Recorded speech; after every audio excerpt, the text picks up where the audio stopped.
guys.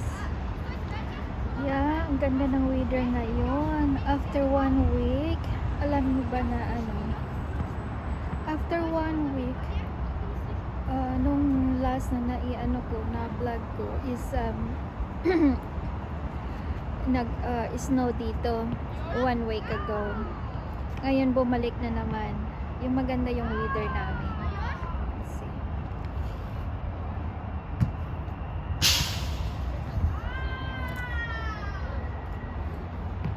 One week na nag-snow. Ewan ko ba ano ba yung nangyari dito sa aming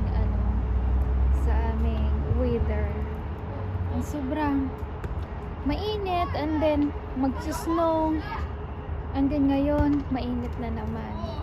Naku, nakakaloka talaga itong namin weather.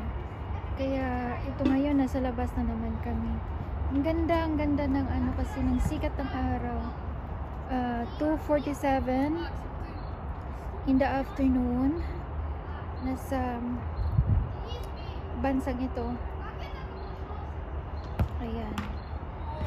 So, nakakalabas kami. After 1 week, nasa loob lang kami ng bahay kasi nga nag-snow at umuulan. Ayan ngayon, magaganda ang weather.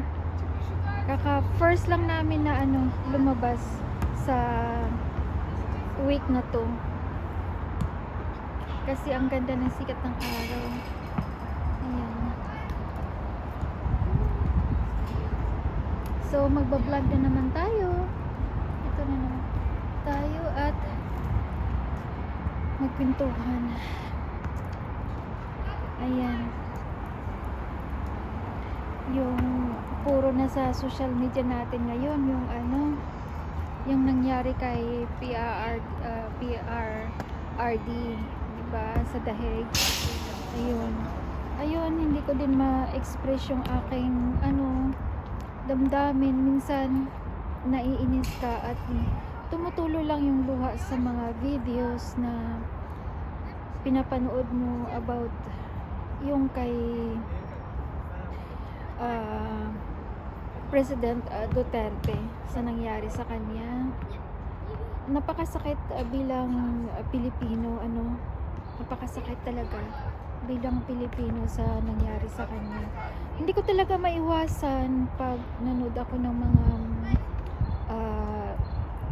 videos na sa YouTube, sa FB, kung saan pa na social media na nakakaiyak na hindi mo ma-express. 2,000 years later. Hello guys, ito yung kadugtong ng video natin kanina. Sobrang lamig na, 'di ba? Kanina ang sikat-sikat ng araw at iba yung aking color ng aking eyeglasses kasi pag nasikatan siya ng araw ay nag-iiba ng kulay. Ito yung aking eyeglasses, yan. Tingnan mo. I-flex ko yung aking eyeglasses. Ayan. Ganyan sa guys. At ngayon nandito kami sa playground.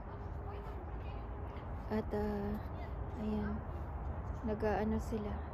Naglalaro. Ayan guys. Nag-freezing na naman yung aking kamay. So ayan, continuous lang yung ating video kanina na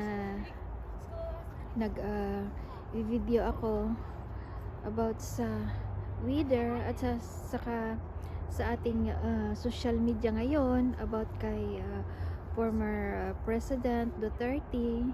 Ayan, sa nangyari ngayon sa Pilipinas at sa Daheg. So guys, Duterte tayo, Duterte. Ayan, yun ang laban natin. So ayan, ipaglaban natin ang ating bansang Pilipinas. Ayan. Pero bilang OFW ito at yun, ang aming ano dito sa ibang bansa, lahat nakasuporta kay former President Duterte. So, ganun guys. Ayan. Ito yung ating kapaligiran. Ayan.